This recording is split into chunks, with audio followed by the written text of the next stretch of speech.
दोस्तों नमस्कार, आदाब, सत श्री अकाल। चैट विद सुरेंद्र वत्स के नए एपिसोड में आप सबका बहुत बहुत स्वागत है।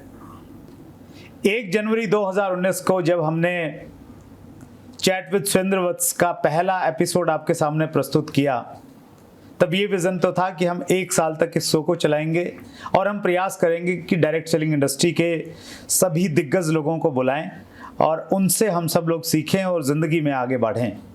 और आज हमारा ये प्रयास इसलिए सफल हो पाया क्योंकि आपने अपने इस चैनल को अपना लिया और इसी की वजह से डायरेक्ट सेलिंग के बड़े बड़े लीडर्स आपके सामने उपस्थित हो रहे हैं।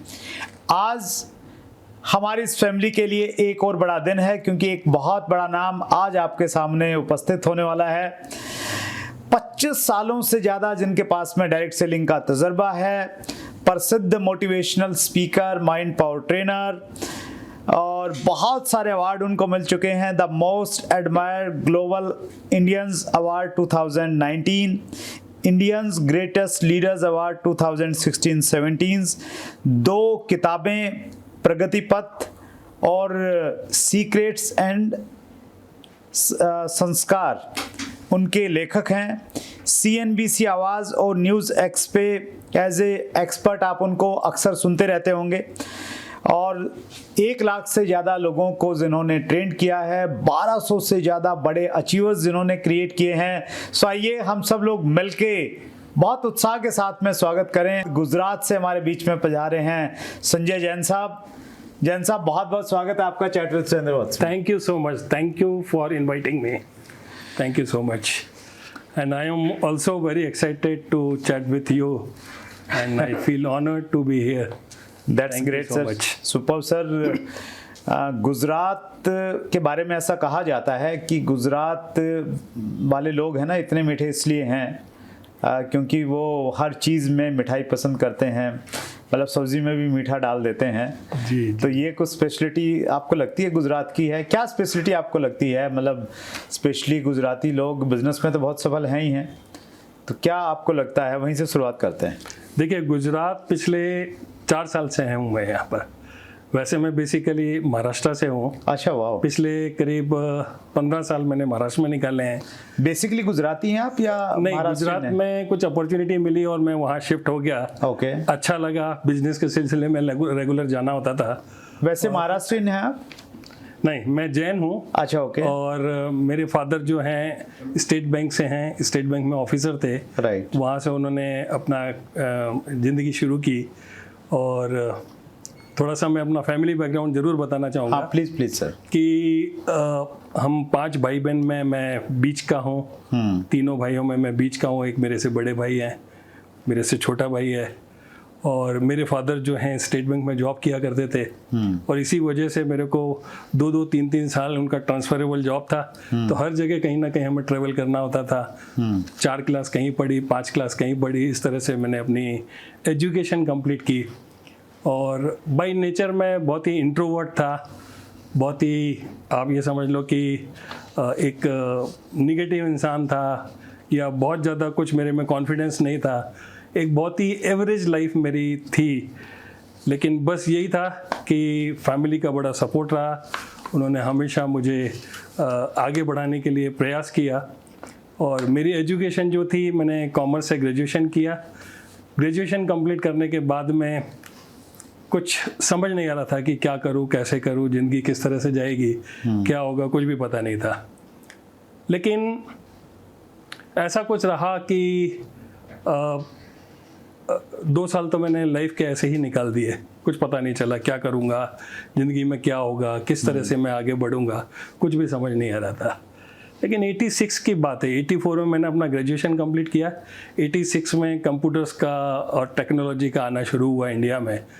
और वहीं मैंने कहीं कभी कोई इश्तहार देखा, एडवर्टाइजमेंट देखा और एक कंप्यूटर कोर्स कर लिया। इसमें computer science and software engineering में मैंने डिप्लोमा किया। उसके बाद थोड़ा सा एक कॉन्फिडेंस आया कि लाइफ में कुछ किया जा सकता है।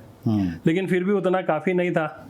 मैं जब बाहर निकला, जॉब करने की कोशिश की, तो मुश्किल से मुझे 800 रुपये का जॉब मिला। ओके। लेकिन मेरे फादर ने मुझे मोटिवेट किया कि बेटा अभी तो तुम्हारी ज़िंदगी शुरू हुई है, सीखो, क्या फ़र्क पड़ता है, 800 रुपये मिलते हैं, हम तुम्हारे साथ में हैं। और वो मुझे उल्टा खर्चा भेजा करते थे।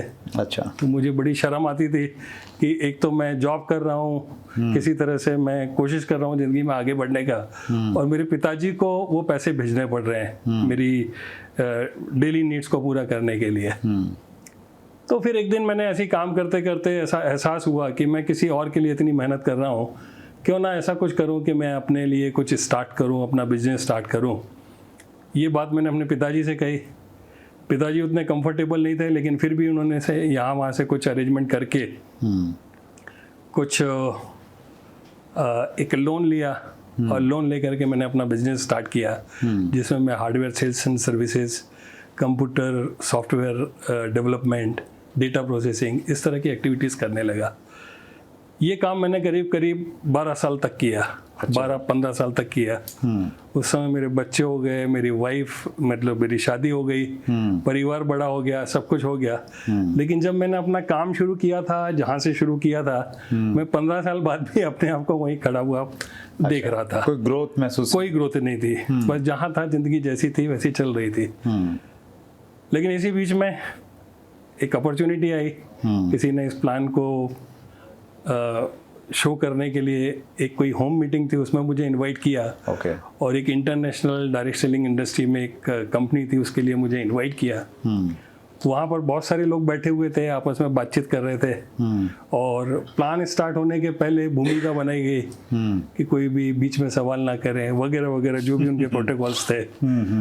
लेकिन मैं थोड़ा सा नेगेटिव था, और जिस तरीके से मेरे को गलत तरीके से इनवाइट करके वहाँ पर बुलाया गया था, तो मुझे कुछ ऐसा महसूस होने लगा कि यहाँ पर पता नहीं क्या बताने वाले हैं। तो मैं कुछ भी पॉजिटिविटी नहीं देख रहा था, मैं देख रहा था गलतियाँ पकड़ने की कोशिश कर रहा था। और सच मानो सुरेंद्र जी कि उस मीटिंग में करीब करीब ये समझो कि मैंने स्पॉइल ही कर दिया था मीटिंग को। लेकिन फिर भी वहाँ के सिस्टम जो थे, मुझे फिर से अप्रोच किया, मुझे कुछ टूल्स प्रोवाइड किए, वहाँ को उनको सुना, मैंने देखा, समझा। फिर ऐसा कुछ रहा कि मेरे को धीरे धीरे इस सिस्टम पर बिलीव हुआ, और फिर मैंने आगे काम करना शुरू किया। कौन से साल की बात रही होगी सर ये आप समझो 1998 की बात समझो। अच्छा, 1998 में पहली बार आपने डायरेक्ट सेलिंग, फर्स्ट टाइम मैंने डायरेक्ट सेलिंग इंडस्ट्री के बारे में, मतलब एक शुरुआत हुई थी और सोचना शुरू किया था। तो वहाँ से ब्रेक मिला, वहाँ से एक तरीके से सोच ही बदल गई, बहुत सारे कंसेप्ट क्लियर हुए, और एक अलग तरीके से ज़िंदगी को देखना शुरू किया। That's great sir ji, wonderful. आप सर पिछले 22 सालों से कितना 98 में आपने स्टार्ट किया, और उसके बाद आप आ गए, और शायद आप 22 सालों से एक ही कंपनी में हैं? बिल्कुल, मैं एक ही कंपनी में काम कर रहा हूँ। तो 22 सालों से एक ही कंपनी में टिके रहना अपने आप में थोड़ा सा मुश्किल इसलिए हो जाता है क्योंकि लोग जॉब में नहीं टिकते इतने साल। तो नेटवर्क मार्केटिंग में तो आपने बहुत सारे फेसेस देखे होंगे, और जब आप किसी भी कंपनी में एक टॉप लेवल पे काम करते हैं ना सर, तो फिर ऑफर्स भी आने लग जाते हैं, लोग बोलने लग जाते हैं जैन साहब यहाँ क्या, इधर आपको इतना सब कुछ देंगे। तो ऑफर्स तो आपके सामने भी आए होंगे, अट्रैक्ट नहीं किया, इतना कोई अट्रैक्टिव ऑफर नहीं आया? नहीं, अब 2-4 बातें हैं जो मैं जरूर आपको शेयर करना चाहूँगा। Please sir. कि आज यदि मैं इस लेवल पर हूँ और अपनी लाइफ को जिस तरह से मैं एंजॉय कर रहा हूँ, थोड़ा सा भी मैंने ध्यान भटकाया होता, और जो कुछ सिद्धांत थे जो मैंने अपने जीवन में बना करके रखे हुए हैं, जिनकी वजह से आज मैं इस लेवल पर मैं अपने आप को पाता हूँ, और मैं अपनी ज़िंदगी में बहुत खुश हूँ। बहुत लोगों के कॉम्प्लीमेंट्स मिलते हैं, लोग जब भी कहीं मिलते हैं तो वो हमेशा कॉम्प्लीमेंट देते हैं कि आपकी वजह से आज हम जिंदगी में इस पोजीशन पर हैं। तो पैसा तो देखो सुरेंद्र जी इस बिजनेस में बाई प्रोडक्ट है जी, लेकिन जब भी किसी को ये पता चलता है ना कि मैं 22 साल से किसी कंपनी में लगातार काम कर रहा हूँ, तो पहले तो वो ऊपर से नीचे मेरे को देखता है, और देखने के बाद उसको आश्चर्य होता है कि ऐसा भी कुछ हो सकता है क्या। तो मैं एक ही चीज़ बताना चाहूँगा कि इसमें नंबर फर्स्ट तो ये है कि आप कितनी बिलोंगिंगनेस के साथ में आप किसी टीम को खड़ा कर रहे हैं, कितना आप उस टीम को बनाने में योगदान दे रहे हैं। ये एक इस तरीके से अपन समझ सकते हैं कि एक जब पेड़ लगाया जाता है, उस पेड़ को लगाने के बाद में हम उसकी केयर करते हैं, उसको पानी देते हैं, उसमें सही तरीके से उसकी देखभाल करते हैं, वो धीरे धीरे पेड़ जो है बड़ा होता है और बाद में फल देना शुरू करता है। तो ऐसे ही कुछ मेरा विजन था, जहाँ पर मैंने अपने नेटवर्क को इसी तरीके से ग्रो किया है, उनको ट्रेंड किया है और ट्रेंड करके एक लेवल पर लेकर के आया हूँ। तो उसमें काफ़ी सारी मेहनत है। तो आपसे मैं पूछना चाहता हूँ कि एक पेड़ जिसको लगाया हुआ है, जो अभी फल देने वाला है, उसको हम कैसे काट सकते हैं? और शायद यही एक सोच थी जिसकी वजह से आज 22 सालों से मैं इस बिजनेस में एक कंपनी के साथ में काम कर रहा हूँ। एक चीज़ और है कि इनिशियली जब मैंने बिजनेस बिल्ड करना शुरू किया था तो मुझे खुद भी पता नहीं था कि मुझे क्या करना है, कैसे करना है। बस समझ में आ गया था कि नहीं, इसमें पैसे बनाए जा सकते हैं, जिंदगी बन सकती है। और ये चीज़ मुझे 3 ऐसी घटनाएं घटित हुई जिसकी वजह से मुझे पता चला। नंबर फर्स्ट तो ये कि फर्स्ट टाइम जब मेरे को किसी ने इनवाइट किया था एक बिजनेस बिल्डिंग सेमिनार में, तो वहाँ पर एक सिंगापुर का कपल आया हुआ था। उसने अपनी स्टोरी शेयर करी और स्टोरी में वो लगातार बता रहे थे कि हमने इस पोजीशन पर मेरी लाइफ थी और इस तरीके से हमने बिजनेस को ज्वाइन किया और इस तरह से कामयाबी हासिल करी। तो एक विजन मिलना शुरू हुआ कि नहीं यार देखो, मतलब एक ये कर सकते हैं तो मैं क्यों नहीं कर सकता हूँ। वो करके एक फीलिंग आना शुरू हुई। इसके अलावा किसी ने बुक रिकमेंड करी थी, रिच डैड पुअर डैड, काफ़ी पॉपुलर बुक है जिसमें रॉबर्ट कियोसाकी ने काफ़ी अच्छा एग्जाम्पल दिया हुआ है कि उसके जो पिताजी थे वो पीएचडी थे, पढ़े लिखे थे, बहुत पढ़े लिखे थे, लेकिन उन्हीं के दोस्त के पिताजी जो थे वो 8वीं पास थे और वो मिलीनियर थे। तो दोनों की सोच के बारे में कि जो पढ़े लिखे व्यक्ति थे उनके पैसे के प्रति क्या चीज़ है, क्या सोचना है और दूसरे किसी व्यक्ति का क्या सोचना है। तो जब उस किताब को पढ़ा तो समझ में आया कि नहीं यार, जिंदगी में वो जो कंसेप्ट हैं और जिन चीज़ों को उसमें बताया गया है, तो सारी चीज़ें बड़ी क्लैरिटी के साथ में समझने में आने लगी। और एक तीसरी बात और है जो मैं ज़रूर यहाँ मेंशन करना चाहूँगा कि एक कॉपी कैट मार्केटिंग एक ऐसी बुक थी जिसको मैंने पढ़ा और पढ़ने के बाद विजन मिला कि कैसे कोई व्यक्ति टाइम फ्रीडम के साथ में, फाइनेंशियल फ्रीडम के साथ में अपनी ज़िंदगी को अपने हाथ में रख के अपने मन मुताबिक उसको वो आगे लेकर के जा सकता है। ये चीज़ समझ में आई। और एक आम इंसान के पास में इस तरह की फाइनेंशियल फ्रीडम और टाइम फ्रीडम मुझे लगता है कि डायरेक्ट सेलिंग इंडस्ट्री के अलावा कहीं भी नहीं मिल सकती है। तो ये कुछ बातें थी जो सोच लेकर के मैंने इस नेटवर्क को बिल्ड किया। और काफ़ी सारे इनिशियल लेवल पर जब लीडर्स आए थे तो उनको जब मैं क्योंकि मैं जब स्टडीज़ करता था, मैं जो रिकमेंडेड बुक्स प्रोग्राम्स हुआ करते थे उनको पढ़ता था, तो मेरे कंसेप्ट और मेरे सारी चीज़ें बदल रही थी। मेरे मतलब थिंकिंग पूरी तरह से चेंज हो रही थी। राइट। लेकिन वही चीज़ जब मैं अपने लीडर्स को रिकमेंड करता था तो लीडर थोड़ा सा लीनियंट दिखाई देते थे कि वो ना तो रीडिंग करते थे ना कोई और चीज़ पर बिलीव करते थे। तो बड़ी खींच भी होती थी कि यार इतनी बढ़िया चीज़ जिससे मुझे फ़ायदा हो रहा है, ये भी ऐसा कर लेंगे तो इनको भी फ़ायदा हो जाएगा। लेकिन मेरी सारी कोशिशें बेकार होती थी। तब मुझे कुछ आइडिया आया कि क्यों ना एक काम करें कि जिन चीज़ों को मैंने सीखा है, कुछ सेशंस बनाते हैं, ट्रेनिंग सेशंस बनाते हैं, वो बनाना शुरू करें और लोगों को उसमें इन्वॉल्व किया, लोगों को बताना शुरू किया। तो लोगों को बड़ा इंटरेस्ट लगा, लोग मोटिवेट होने लगे, सारी चीज़ों को बहुत हाथों हाथ लेने लगे। तो इस तरीके से नेटवर्क बिल्ड किया। ऐसे बहुत सारे लीडर हैं, आज से 22 साल पहले जब उन लोगों ने इस बिजनेस को ज्वाइन किया था तो उनको खुद पता नहीं था कि वो कहाँ क्या कैसे मूव करेंगे, क्या होगा। लेकिन जिनमें से कुछ नाम मैं जरूर यहाँ पर लूँगा इस प्लेटफॉर्म में। जी। जैसे आप माधव सिंह जी को जानते हैं। हाँ जी हाँ जी हाँ जी, बड़ा नाम। इसके अलावा जसवीर सिंह जी को जानते हैं, या फिर विजय पाल जी हैं, देवेंद्र शर्मा जी हैं, सुनेरी लाल जी हैं, नरसिंह ग्रेवाल जी हैं। ये सब बिल्कुल छोटे छोटे बच्चे थे। आज से 22 साल पहले आप थोड़ा सा इमेजिन करने की कोशिश करो कि जब वो आके खड़े होते थे तो इनमें एक जज्बा था कुछ करने का। लेकिन धीरे धीरे धीरे धीरे जब ट्रेनिंग प्रोग्राम्स और ये सारी चीज़ें हुई तो इनमें भी चेंजेस आए और आज एक एक लीडर जो है बहुत बढ़िया तरीके से सक्सेसफुली इस बिजनेस को बिल्ड कर रहा है। मैं ये नहीं कह रहा हूँ कि मेरी वजह से है, लेकिन उन्होंने सारी जिम्मेदारियों को समझा और जो सिस्टम और जो एक संस्कार हमने उन लोगों को देने की कोशिश की है, तो आज इस तरीके से वो बहुत कामयाबी के साथ में इस बिजनेस को बिल्ड कर रहे हैं। इसके अलावा मेरा एक प्रोग्राम है दिशा वर्कशॉप, जिसका नाम ही है दिशा।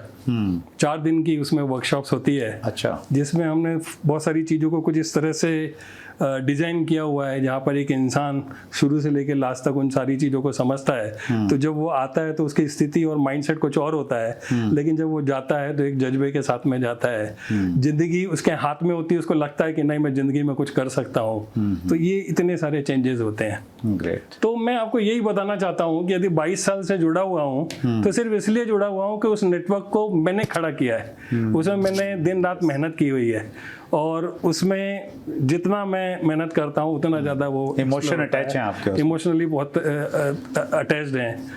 और मुझे ऐसा कभी कोई लगा ही नहीं मुझे कि मैं कभी किसी दूसरी कंपनी में जा सकता हूँ। लेकिन जैन साहब 22 सालों में ऐसा तो रहा होगा कि देखिए बहुत सारे नाम आपने बताए वो आज भी आपके साथ में हैं, पहले दिन से साथ में हैं, लेकिन बहुत सारे ऐसे नाम भी होंगे जिनको आपने सिखाया, ट्रेन किया और वो छोड़ के चले गए। तो ऐसा भी तो रहा होगा, तो फिर आपको कैसा महसूस हुआ और अपने आप को कैसे मोटिवेट रखा? बिल्कुल सही सवाल है, और इसमें मैं ये कहना चाहूँगा कि नेटवर्क एक समय के बाद में इस तरीके से एक्सप्लोर होता है, मल्टीप्लाई होता है कि बहुत सारी चीजें आपके हाथ में नहीं होती जो आप कंट्रोल कर सकें। बहुत सारे ऐसे लीडर्स आते हैं जो अपने तरीके से काम करना चाहते हैं, उनकी अपनी आइडियोलॉजी होती है, तो हम हमेशा उनको फ्रीडम देते हैं कि आप अपने तरीके से काम करें। मेरा जो अनुभव रहा है, 2 तरीके के डेवलपमेंट होते हैं लीडर्स के साथ में। एक वो होते हैं जिनका काम करने के बाद में कुछ सक्सेस मिल जाती है और वो सक्सेस जो है दिमाग में चढ़ करके बात करनी शुरू कर देती है, तो उस तरह के लीडर्स होते हैं। और मेरा अनुभव यह है कि 2 तरीके से डेवलपमेंट होता है। एक जो होता है वो पर्सनालिटी बेस्ड सक्सेस होती है, और दूसरी जो होती है वो आपकी कैरेक्टर बेस्ड सक्सेस होती है। यदि आप डेल कार्नेगी की जितनी भी आप समझाइश देखोगे तो उसमें पर्सनालिटी को कैसे ग्रूम किया जाए, कैसे हम कम्युनिकेशन स्किल्स को डेवलप करें, कैसे हम मुस्कुरा करके बातचीत करें, कैसे इम्प्रेसिव तरीके से हम किसी की आलोचना करें या कैसे किसी की तारीफ करें, ये सारी चीज़ों के बारे में डेल कार्नेगी जी ने बहुत अच्छे तरीके से बताया है। और मुझे लगता है कि सेल्स लाइन में जब कोई बंदा काम करता है मार्केटिंग में, तो वो सारी सीख लेकर के जब उतरता है तो उसको बहुत सारे अच्छे रिजल्ट्स मिलते हैं। लेकिन इसके अलावा यदि हम देखेंगे तो एक जिग जिगलर जी हैं जिन्होंने बहुत अच्छी बुक्स लिखी हुई है, बहुत बढ़िया कामयाब एक See you at the top। See you at the top उनकी बहुत ही फेमस बुक है। यदि उसकी बात करेंगे तो उसमें उन्होंने समझाया हुआ है कि यदि सच्ची सफलता चाहिए तो दिल से इंटरनली आप कैसा बिहेव करते हैं, आप ईमानदार हैं कि नहीं हैं, जब अकेले में हैं तब भी आप ईमानदार हैं कि नहीं हैं, कैसे आप दूसरों का ख्याल रख सकते हैं, कैसे एक निष्ठा के साथ में काम कर सकते हैं, तो वो समझाइश दी हुई है। मुझे ऐसा लगता है कि दोनों चीज़ों का कॉम्बिनेशन जब होगा तभी सच्ची सफलता मिल सकती है। तो आपने सवाल किया कि भाई बहुत सारे लीडर्स हैं जो अपने अपने तरीके से, कुछ लोग इस धारा पे चलते हैं, कुछ दूसरी धारा पे चलते हैं। तो एक समय के बाद में लीडर को कभी कभी एक बार सक्सेसफुल होने के बाद में ये आभास होने लगता है कि जो कुछ हो रहा है वो मेरी वजह से हो रहा है। वो उसको एक फीलिंग आने लगती है, और शायद यही वजह होती है कि वो कुछ मूव करने के लिए, कुछ बड़ा करने के लिए कोशिश करते हैं, लेकिन उसमें बहुत सारे लोगों का बहुत नुकसान भी बहुत ज़्यादा होता है। क्योंकि मेरा मानना ऐसा है कि सिर्फ शिफ्टिंग करने से, कंपनियां बदलने से कोई बहुत ज़्यादा सक्सेस नहीं मिलती है। क्योंकि किसी भी कंपनी में जब आप काम करोगे तो बेसिक जो प्रिंसिपल्स हैं सक्सेस के, वो सारे इस जगह सेम रहने वाले हैं। एक प्रोसेस जो है वो हर जगह आपको करना ही पड़ेगी। कहीं भी ऐसा नहीं होगा कि रातों रात आप करोड़पति बन जाए, रातों रात कोई बहुत बड़ा काम कर लें। तो ये कुछ बेसिक चीज़ें हैं, ये ध्यान रखनी पड़ेगी। लेकिन कुछ लोग ऐसे होते हैं जो अपनी ख्वाहिशों को पूरा करने के लिए कई बार शिफ्टिंग करते हैं, उनके साथ में उनके जो आसपास के लीडर्स होते हैं उनको मूव करने की कोशिश करते हैं, और इसी से काफ़ी डिससेटिस्फैक्शन और कंपनी बदनाम होती है, इंडस्ट्री बदनाम होती है। बहुत सारे लोगों को समझ में नहीं आता है क्या करें, कैसे करें। तो उस समय हमारी जिम्मेदारी बनती है कि हम मजबूती के साथ में खड़े रहें और जैसे भी हैं हम काम करें, फील्ड में ज़्यादा टाइम लगाएं, उस समय फील्ड में ज़्यादा टाइम लगाएं, काम करें। That's great, wonderful sir. Right, बहुत बड़ा तजर्बा है, तो इसलिए एक क्वेश्चन में बहुत डीप में आप चले जाते हैं। दैट्स ग्रेट जी जी। 25 साल पहले जब आपने डायरेक्ट सेलिंग, 22-23 साल पहले जब आपने डायरेक्ट सेलिंग इंडस्ट्री को देखा, तो उस समय तो गवर्नमेंट के रूल्स भी नहीं आए थे, कुछ सक्सेस के बड़े बड़े एग्जाम्पल भी नहीं थे। तो उस समय क्या विज़न था कि आपने चुना कि आपने यहीं पे करियर बनाना है अब आगे? देखिए सच बताऊं तो मेरे पास में कोई विजन तो नहीं था आज से 25 साल पहले। ओके। एकदम अंधे की तरह काम कर रहा था मैं। जिंदगी में क्या होगा, कैसे होगा, कहाँ जाएंगे, कुछ भी पता नहीं था। लेकिन जैसा मैंने आपको 2-3 एग्जाम्पल दिए, वहाँ से विजन मिलना शुरू हुआ, विजन बिल्डअप हुआ। राइट। और विजन का मतलब होता है कि अनदेखा को देख लेना। आज जो चीज़ किसी को नहीं दिखाई दे रही है, लेकिन आपको ऐसा लगता है कि हाँ ये काम हो सकता है, वो चीज़ आपका विजन कहलाता है। राइट। तो कुछ ऐसी प्रोसेस, ऐसी चीज़ें हुई मेरी लाइफ में। उस समय मैं कुछ अच्छे लोगों के संपर्क में आया, कुछ अच्छी बुक्स रिकमेंड हुई, तो उससे विजन खुलना शुरू हुआ। और उससे समझ में आया कि नहीं, ये एक ऐसी चीज़ है जो बहुत तेज़ी से और बहुत अच्छे तरीके से बहुत सारे लोगों का भला कर सकती है। और मेरे इंटरेस्ट का भी काम लगा। मुझे ऐसा लगा कि नहीं, इसमें तो हर दिन नया कुछ सीखने के लिए है और बहुत कुछ किया जा सकता है। और मैंने इनिशियल लेवल पर लोगों को देखा है कि कैसे उन्होंने अपनी ज़िंदगियों को बदला है। और जब कुछ नहीं था तो ये इंडस्ट्री यहाँ तक हो गई। तो 2016 में तो गाइडलाइन आई, अभी वो गाइडलाइन को बाद में रूल्स में कन्वर्ट कर दिया है। तो ये इंडस्ट्री तो बहुत अच्छे रास्ते की तरफ जा रही है और मुझे लग रहा है कि भविष्य तो बहुत सुरक्षित है और बहुत अच्छे तरीके से इसमें हम अपना करियर बना सकते हैं। That's great sir. अंतिम प्रश्न आपसे ले रहा हूँ आपके लिए संजय सर।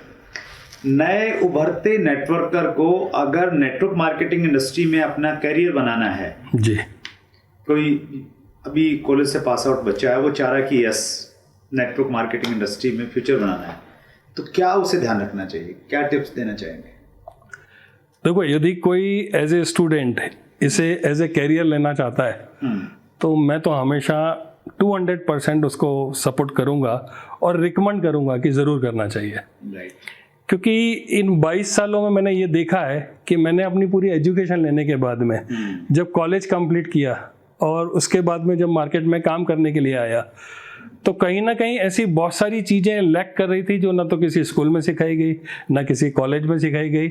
लेकिन जब इस इंडस्ट्री को मैंने ज्वाइन किया तो अब जैसे विजन की बात करें, ड्रीम्स की बात करें, टारगेट की बात करें, आपका शेड्यूल क्या होता है इसकी बात करें, टाइम मैनेजमेंट की बात करें, ट्रेनिंग और डेवलपमेंट की बात करें, लीडरशिप की बात करें, तो ये सारी चीज़ें हमें कॉलेज में, स्कूल में कभी कहीं कहीं सीखने को नहीं मिली है। तो मुझे ऐसा लगता है कि जिन चीज़ों से वास्तव में हम कामयाब हो सकते हैं वो सारी चीज़ें यहाँ पर इस इंडस्ट्री से हमें सीखने को मिलती है। तो एक स्टूडेंट यदि इसमें आता है, ज्वाइन करता है और आगे काम करना चाहता है, तो बहुत सारी ऐसी चीज़ें हैं जो उसकी लाइफ में एड ऑन होती हैं और उसकी वजह से उसको बहुत कुछ सीखने को मिलता है। तो ज़रूर करना चाहिए। अब बात ये आती है कि भाई कैसे करना है और किस तरीके से ये सारा कुछ आगे बढ़ेगा। तो 2-4 बातें ज़रूर ध्यान रखनी है, क्योंकि एक ही रात में कोई सक्सेस नहीं मिलती है। एक प्रोसेस है, उस प्रोसेस में आना पड़ेगा। तो थोड़ा सा पेशेंस रख के काम करें, धीरे धीरे इसको आगे लेकर के जाएं और अपना जब जहाँ जैसा समय मिलता है उसको धीरे धीरे बिल्डअप करने में लगाएं। तो इस तरीके से अपना करियर बहुत अच्छे तरीके से बनाया जा सकता है। इसमें 2-3 चीज़ें और हैं जो ध्यान रखनी चाहिए। नंबर फर्स्ट तो ये है कि आपको जब भी मौका मिले इंटरनेट चेंजेस करने का, तो आप ट्रेनिंग प्रोग्राम्स अटेंड करो, जो भी सक्सेसफुल लीडर्स हैं उनकी स्टोरीज को सुनो, इसमें बनाए हुए जो भी सिस्टम्स हैं उनको जानने की कोशिश करो। तो इस तरीके से आप अपने करियर को बहुत अच्छे तरीके से आगे लीड करके लेके जा सकते हैं। जो एक्सपीरियंस लोगों ने जो सिस्टम, एजुकेशन सिस्टम है, बेसिक स्कोर, जो भी स्टेप्स हैं जी, उनको सीरियसली फॉलो करना है जी, तो सक्सेस जो है फास्ट मिल जाएगी थोड़ी, ऐसा मान सकते हैं? बिल्कुल मान सकते हैं आप। That's great. बिल्कुल। आपके पास में जैन साहब बहुत सारा नॉलेज है और वो 25 मतलब कितने 25 तो नहीं 22-23 साल से है। देखो 22 साल से तो मैं इस कंपनी में हूँ, लेकिन इसके पहले मैं इंटरनेशनल डायरेक्ट सेलिंग किसी कंपनी में ऑलरेडी 3 साल काम कर चुका हूँ। टोटल 25 साल का पूरा एक एक्सपीरियंस आप कह सकते हो कि मेरे पास में है। 25 साल का एक्सपीरियंस 25 मिनट में हम नहीं समा सकते। जी जी जी। तो लेकिन खत्म करने के पहले सेशंस को प्लीज मैं जरूर थोड़ा सा आपके बारे में बातचीत करना चाहूँगा सर। ये इसलिए करना चाहूँगा कि आप एक ऐसा काम कर रहे हैं जिसके लिए बहुत बड़ा दिल चाहिए। बल्कि मैं आपसे सवाल करता हूं कि सुरेंद्र जी, ऐसी कौन सी बात है जिसकी वजह से आप पूरी डायरेक्ट सेलिंग इंडस्ट्री को साथ में लेकर के आ पाए, सारे लीडर्स को आप लाइमलाइट में लेकर के आ रहे हैं? तो मुझे ऐसा कई बार लगता है कि आपने अपना पूरा जीवन ही जो है वो डायरेक्ट सेलिंग इंडस्ट्री को समर्पित कर दिया है, ऐसा कुछ लगता है। मैं आपको दिल से बहुत सारी शुभकामनाएं देना चाहता हूँ और मुझे ऐसा लगता है कि आपका ये जो टाइम है, आप जो जिस तरीके से एक एक लीडर के साथ टाइम स्पेंड करते हैं, उनको लाइमलाइट में लेकर के आते हैं, उनके इंटरव्यूज़ करते हैं, तो निश्चित तौर पर आपका ये प्रयास पूरी इंडस्ट्री के लिए, एक एक व्यक्ति जो इस बिज़नेस को ज्वाइन कर रहा है उसकी कामयाबी में बहुत बड़ा योगदान और बहुत बड़ा रोल प्ले करेगा, मुझे ऐसा लगता है। Thank you so much Jain साहब। जी। आपके जो ये शब्द हैं ये प्रेरित करेंगे मुझे और ज़्यादा, हमारी टीम को प्रेरित करेंगे। बिल्कुल, मेरी शुभकामनाएं। मेरा ये मानना है जैन साहब कि जब आप कंपनी में टॉप लेवल पे चले जाते हैं ना, तो फिर आप अपने ग्रुप के नहीं रहते हैं, आप पूरी कंपनी के बन जाते हैं। आपको बीइंग ए कॉमन अपलाइन आपका बिहेवियर होना चाहिए, और जब आपकी कंपनी बड़ी बन जाती है और आप उस कंपनी में बड़े हैं, तो फिर आपको कंपनी तक सीमित नहीं रहना चाहिए। फिर आपको ये मानना चाहिए कि आप अब इंडस्ट्री के बन गए हैं, तो आपको ओवरऑल इंडस्ट्री, क्योंकि अब आपकी कंपनी तो बड़ी बनी गई है, अब इंडस्ट्री ग्रो करेगी तो ही आपकी कंपनी ग्रो करेगी। तो इंडस्ट्री की ग्रोथ के लिए, एक अच्छा माहौल क्रिएट करने के लिए आप जो कंट्रीब्यूट कर सकते हैं आपको करना चाहिए। बिल्कुल, मैं आपकी इस बात से सहमत हूँ सर, और इसी बात से प्रेरित होकर इसी जिम्मेदारी को ध्यान में रख के अभी रिसेंटली मैं नितिन गडकरी जी से मिला था। अच्छा। पूरी इस इंडस्ट्री के बारे में उनको मैंने बताया कि कैसे ये इंडस्ट्री ग्रो कर रही है और इसमें आप कैसे इसमें बहुत सारे लोगों को रोज़गार दे सकते हैं, कैसे गवर्नमेंट जो है इसमें इंटरेस्ट लेकर के बहुत अच्छा काम कर सकती है। तो उन्होंने भी मेरी सारी बातों को सुना, बहुत लंबा हमारा उन्होंने टाइम दिया, बैठ के बहुत सारी चीज़ों को हम लोगों ने डिस्कस किया। बीच में मुझे मौका मिला था, मैंने पीयूष गोयल जी के साथ में कुछ ज्ञापन भी दिया उनको। साथ ही साथ मैंने अभी रिसेंटली देवेंद्र फडणवीस जी जो हैं माननीय उप मुख्यमंत्री, पूर्व मुख्यमंत्री, यस, उनसे भी हमारी चर्चा हुई है और उनसे मैंने टाइम मांगा है। तो मैं चाहता हूं कि इस इंडस्ट्री के लिए जो भी हमारी जिम्मेदारी है और पूरी इंडस्ट्री के लिए वो हम कोशिश करते हैं, और एक ऐसा प्लेटफॉर्म आपने क्रिएट किया है, यदि मिल के कहीं कोई ज़रूरत पड़ती है कुछ भी, तो मैं हमेशा तैयार हूँ आपके साथ में। निश्चित रूप से सर, वो जिम्मेवारी आप बखूबी निभा रहे हैं जैन साहब। जी। बहुत जल्दी एक दूसरा इंटरव्यू शूट करेंगे, उसमें और आपकी जो ज्ञान की गंगा है उसमें से कुछ लोटे हम लोग निकालेंगे और सब उसको चखेंगे और अपने जीवन में उनको पालन करेंगे, उन टिप्स को जो आपने सीखे हैं। सो एक बार फिर दिल की गहराई से बहुत बहुत धन्यवाद। Thank you so much Jain साहब। Thank you very much. और ये एक छोटा सा उपहार हमारी chat with Surendra Vats family की तरफ से आपके लिए। Thank you so much. So ये थे संजय जैन साहब, गुजरात से हमारे बीच में आए। डायरेक्ट सेलिंग इंडस्ट्री में बहुत बड़ा नाम है, 25 साल से ज़्यादा का इंडस्ट्री का तजर्बा। और चैट विद सुरेंद्र वत्स की यही विशेषता है कि अनुभवी लोगों का एक्सपीरियंस आप कुछ मिनटों में सुन सकते हैं, और अगर आप उसको ज़िंदगी में अपनाएंगे तो ही आपको ज़िंदगी में आगे कामयाबी मिलेगी। इसी प्रकार सीखते रहिए, आगे बढ़ते रहिए, अपना ख्याल रखिएगा।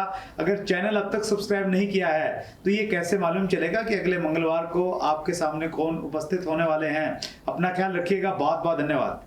अगर आपने अभी तक chat with Surendra Vats channel को सब्सक्राइब नहीं किया है तो अभी सब्सक्राइब करें और बेल आइकन दबाना ना भूलें, जिससे आपको आने वाली सभी वीडियोस की अपडेट सबसे पहले मिले और हमारी किसी वीडियो को मिस ना करें। वीडियो को ज्यादा से ज्यादा शेयर और लाइक करके अपना प्यार जरूर दें।